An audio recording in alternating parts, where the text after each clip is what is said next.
Hey, what's going on, guys? My name is Asian Psycho, and we're back for some more Daiteikoku. And I'm sorry if these videos are coming out like really slowly because unfortunately the main focus of my channel is combat arms. That's what the majority of my subscribers are here for. And these side projects like Daiteikoku and Sengoku Rants and Toho, all that good stuff, I do on the side, and every time I do have the chance and I can't really play combat arms, either that or if I'm just bored with combat arms, I would like to do something else, then this is what I do. So anyways, if you're here to learn some more tips with Daiteikoku and see what might be the first walkthrough of Daiteikoku on YouTube, I've searched for other walkthroughs of Daiteikoku on YouTube, but I haven't found any. Either that or they must be all in Japanese and I can't find them. But regardless, I'm here to try to give you guys a comprehensive walkthrough because to the best of my knowledge, I don't think anyone else has done so quite yet. But we'll see how it goes. And once again, I apologize if these videos are not coming out as fast as you would like to, or you would like it to. So right now, I mean, I thought I would have much more time as a second semester senior, but whatever. My high school is just perfectionist like that, but what can you do? Anyways, this is the best I can do, and let's jump right into some more Daiteikoku. So last episode we left off as we conquered Nanjing Mon, as the name of this planet apparently, and we're going to be capturing Chongqing. I have absolutely no idea how Chinese people can pronounce their own words, so I could be completely butchering this by now, and all you Chinese guys out there would be like, no, this is how you pronounce it. Well, bro, I'm Korean. I'm not Chinese, okay? Deal with it. I at least know that the Q letters in Chinese are supposed to be pronounced like Qing, like that with the CH sound, but whatever. You guys can tell me that in the comments. I won't really care that much because I'm here to play Daiteikoku and not pronounce these stupid planets' names. So anyways, last time I stationed a generic commander here to steadily increase the public peace by here, because at least it's something, right? And we do have these two, because we had captured them in previous battles, and I had done her recruitment event. And as I mentioned before, she has a missile bonus, and it's just only one of them. And also her passive skill is not really a passive skill, air quotes. It's more like a handicap, and that's because since she believes in sharism, or what we would call communism in our world, she does not want to attack those who believe in sharism, which, in other words, they're the Soviets, and the Soviets are the people who control all these northern territories, which makes sense, right? All these countries with this little red flag on it, which actually their flag looks like a crab holding a hammer, which is actually pretty hilarious. See right there, if you look on the bottom right hand corner of the screen, where it has the kind of where you see it reappearing, disappearing country tag, you'll see their flag right there, and it does look like a fucking hermit crab. So anyways, we can't really send her off to battle because she's too far away. As you guys, I think I mentioned before that commanders can only move at most two planets at any given time. Well, actually not at any given time. You can only move them once, and that's it. Unless you're one of these guys, like Tanaka Raizo, whose passive skill is lets him basically move twice on the region map, so a total of 4 planets if you really want him to. So we're not going to be sending her out anytime soon. We're just going to have her stationed there, and we're going to get her some more ships soon. Not right now because I'm more interested in conquering these guys at the moment. So let's go do that right now, and we're going to save it up right here just in case shit goes down. So yeah, let's get started. So now they're panicking because this is yeah. So the Emperor is going completely bonkers at this point, and he's shooting anyone he's shooting anyone he thinks is a traitor to him or could be a traitor. So yeah, it's not really helping. Yeah, and then yeah, self-explanatory. So now at this point, the Chinese army is pretty much like, or Chinese Navy rather, is just like, well, we're fucked. And yeah, there's really not much they can do anymore. Let's see. The only the only thing that we need to worry about right now is that in this battlefield, she's just really slow and doesn't have much attack to boast of, but she's got a lot of HP. That's the only thing that we need to worry about. But that's gonna be easily settled, right? And these two are decent, but then this one is really fast, obviously 720 radar, and this one's rather powerful, and she's pretty beefy too. 420, 420, God. And these two, this is just, I think that's a panda ship. I can't be sure, but I think that's a panda ship. You'll see what I mean when I actually beat the game or beat this battle. Oh yeah, is it really? I'm pretty sure it's a panda ship because as you can see, their own ships are pandas, for God's sake. Whatever. We're going to be defeating them all, whether they like it or not, bitch. And what to do? Because all we need to do is attack these two, but I want to attack all of them and receive all the bonuses. Well, there's only one bonus technically, but whatever. You guys will know what I mean. So, what to do now is we're going to send Ozawa Matsuri here because she's got the one of the turtle ship that gives her 300 laser defense. So 150 times 2, 150 times 2. Yeah, she can deal with them just fine. So we're gonna send her off over there, and we have first and second attack, so it's okay. She can take them out 2 attacks. And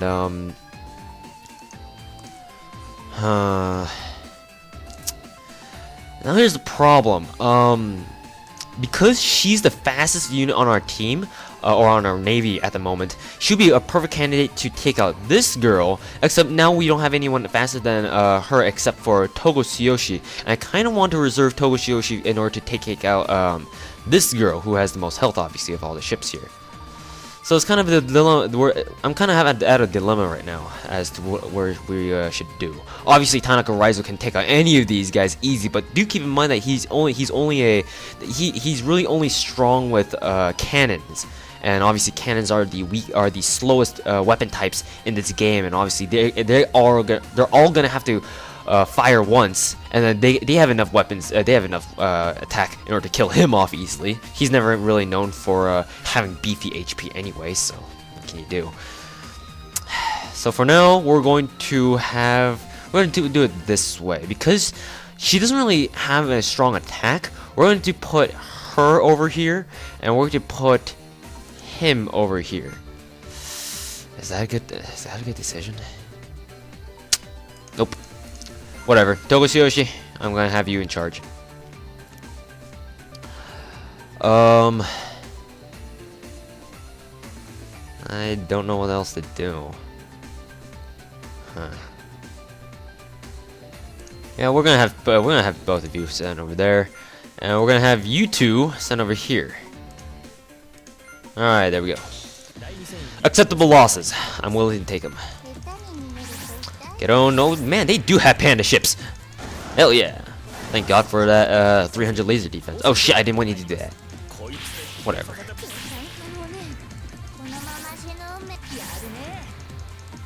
I don't know how loud my mouse clicking is, but whatever.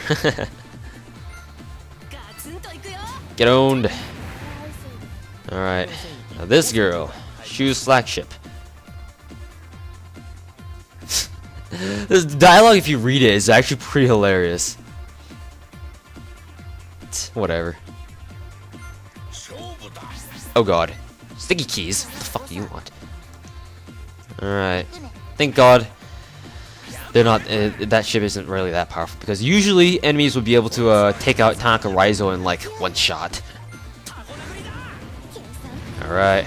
Now I just need to attack this once more to get that bonus. Because like I said, you have to eliminate all enemies in order to acquire the bonuses that they offer. So now that that's done, let's go conquer them. Oh yeah. Mission success.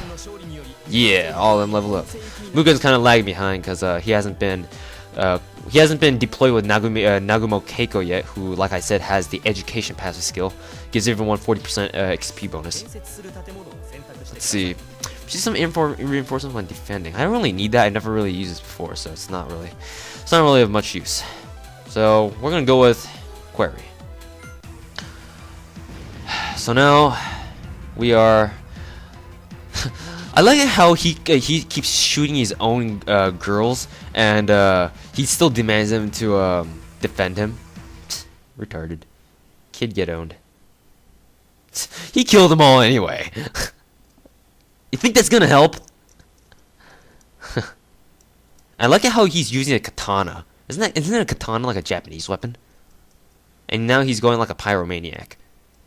Spoiler alert, he doesn't die. He'll come back. So, Shin's Empire is defeated. Emperor Shun went by. We expect back that he died in battle. Nah, he's still alive, bro. Or girl. Alright. Enough people died. Mikado is very nice. She doesn't really like the idea of conquering, but she accepts it as part of her nation's duty. So whatever. She at least wants the people to be treated well after they've been conquered. So I believe Shu's secret stash. If I choose that one, I think it'll give us like a really expensive ship. So we'll go take that. So. Did you see what she just said? Blood and corpses have to go. Wow, talk about that reminds me of BioShock. That really reminds me of BioShock. She's fucked up. Swoosh. A secret open when I open this button. I wonder. Jeez. She didn't stash the treasure was considering she was mentioned. So yeah, savings. What should we do about that ship? I'll just leave it to you. That's actually pretty funny. Oh, hey there, Hitler. I mean, Retia.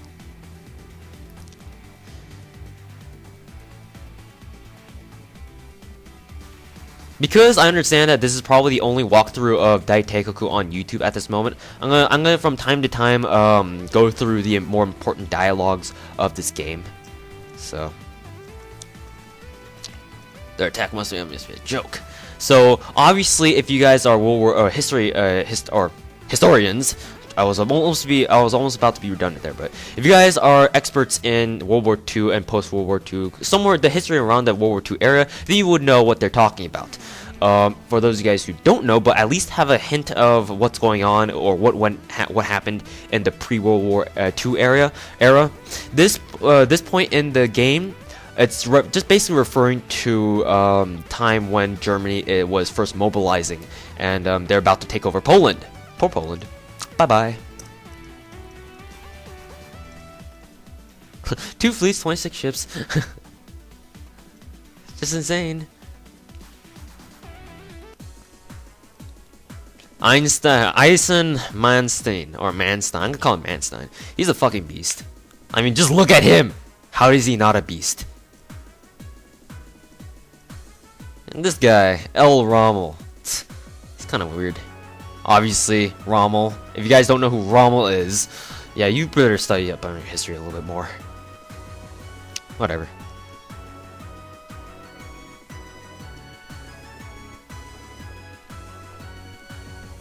So obviously they're taken back by they're obviously taken back by the German. I'm just calling German anyway. The German technology because they didn't expect it to be this powerful. Obviously. So they take over Poland.